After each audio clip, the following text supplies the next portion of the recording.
खून के बदले खून, ये किसास क्या होता है जिसके तहत निमिषा को बचा पाना अब मुश्किल हो जाएगा?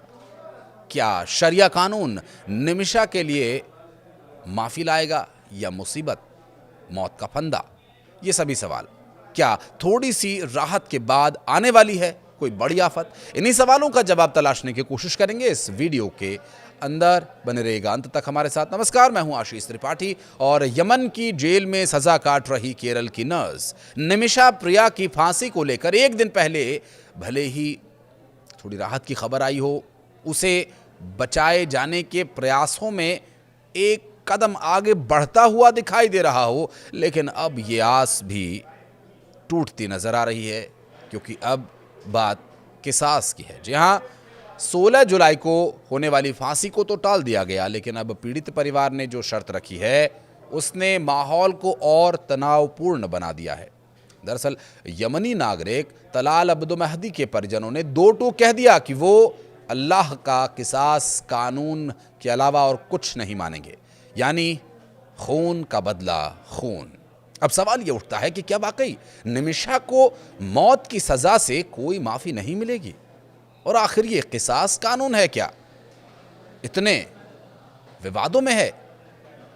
इस्लामिक शरीयत कानून की एक मूल अवधारणा है जो ये कहती है कि अगर किसी ने जान ली है तो उसके बदले उसकी भी जान ली जा सकती है, यानी सजा होनी चाहिए वैसी जैसा अपराध था। इसे बराबरी का जवाब कहा जाता है, यानी अगर दुश्मन कोई हमला करता है तो ठीक वैसे ही ताकत और उसी तरीके से उसे जवाब दिया जाए, न ज्यादा न कम, बिल्कुल संतुलित बदला।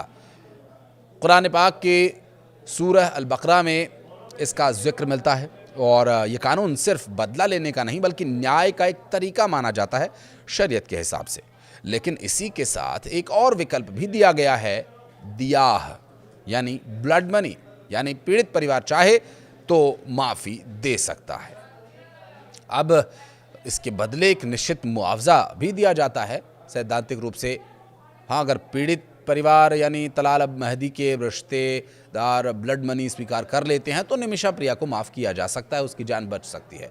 भारत से गए एक धर्मगुरु ग्रैंड मुफ्ती कंथापुरम एपी अबू बकर मुसलियार ने भी यमन के धर्मगुरुओं से बातचीत की और फिलहाल फांसी को कुछ समय के लिए टाल दिया गया है। लेकिन अब जो घटनाक्रम सामने आ रहा है वो और भी खतरनाक संकेत दे रहा है। तलाल महदी के भाई अब्दुल फत्ताह महदी ने अपनी बात में कहा कि हम सिर्फ अल्लाह का किसास कानून चाहते हैं। अब ये किसास जो निमिषा की रोक सकता है सांस, माफ़ी का सवाल नहीं उठता। उनके मुताबिक न सिर्फ उनका भाई बेरहमी से मारा गया बल्कि पिछले 7 साल से वो लगातार मानसिक रूप से भी यातनाएं झेल रहा था। भारत सरकार ने इस मामले में राजनयिक स्तर पर प्रयास किए हैं और साथ ही कई सामाजिक संस्थाएं और वकीलों की टीम भी यमन में सक्रिय है और हाल ही में ग्रैंड मुफ्ती के हस्तक्षेप से कुछ राहत जरूर मिली है। लेकिन जब पीड़ित परिवार खुद सामने आया और किसास की मांग करने लगा तो स्थिति और ज्यादा नाजुक हो गई। ये सिर्फ एक कानूनी मामला नहीं है बल्कि अब धार्मिक और भावनात्मक मुद्दा भी बन चुका है। इसमें शरिया का कानून आ चुका है। निमिषा के द्वारा किया गया कृत्य, भले ही उसके पीछे उसे अपने आप को बचाने की मंशा हो, लेकिन क्या वहां शरिया लगाया जाएगा? क्या कहता है शरिया इसके बारे में? अगर आपको पता है तो कमेंट सेक्शन में बताइएगा कि जो निमिषा के साथ वहां हुआ, उसके पार्टनर ने पार्टनरशिप के नाम पर जो उसके साथ किया, क्या ये उचित माना जाएगा शरिया में?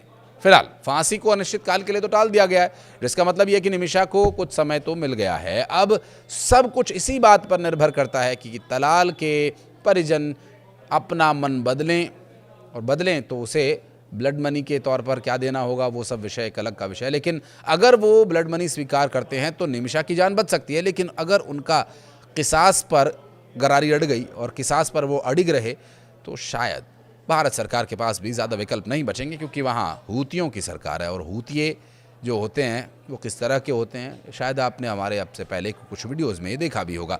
साल 2020 में स्थानीय अदालत ने निमिषा को मौत की सज़ा सुनाई। 2023 में सर्वोच्च न्यायिक परिषद ने इस सज़ा को बरकरार रखा और फांसी टलने की खबर के बाद निमिषा के पति टॉमी थॉमस और उनकी मां प्रेमा कुमारी ने राहत की सांस ली ज़रूर, लेकिन अब वो सांस एक बार फिर थमती नजर आ रही है। प्रेमा कुमारी पिछले साल अप्रैल से सना में है और तलाल के परिवार से माफी मांगने की कोशिश में जुटी हुई हैं। ब्लड मनी ब्याह के रूप में $10 लाख की पेशकश की गई थी, लेकिन परिवार ने इसे स्वीकार नहीं किया था।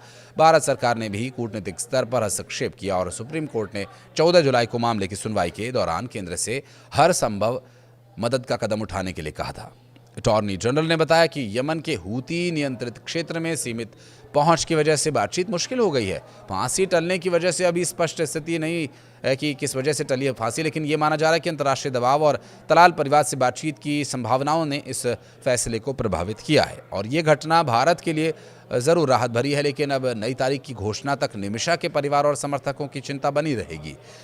सरकार और कार्रवाई परिषद अब इस पूरे मौके का इस्तेमाल तलाल के परिवार से माफ़ी के बातचीत के विषय को आगे बढ़ाए जाने के लिए कर सकता है। गौरतलब ये भी है कि निमिषा जो केरल के पलक्कड़ की रहने वाली हैं, अपनी नर्सिंग की पढ़ाई पूरी करने के बाद 2011 में यमन गई थी कुछ पैसे कमाने के इरादे से। उनके माता पिता ने मजदूरी करके किसी तरह से अपनी बेटी को यमन भेजा और उन्होंने नर्स का काम शुरू कर दिया। निमिषा जो साल 2015 में यमन की राजधानी सना में एक मेडिकल क्लिनिक जिसमें उन्होंने काम करने के लिए मेडिकल क्लिनिक खोला और इसमें एक स्थानीय स्पॉन्सर तलाल अब्दो मेहदी उनका साथ देने के लिए, उनकी मदद करने के लिए आया, क्योंकि वहाँ का कानून ये है कि आप यहाँ के लोकल की सपोर्ट के बिना कोई बिजनेस नहीं कर सकते, उसे आपको पार्टनर बनाना ही होगा।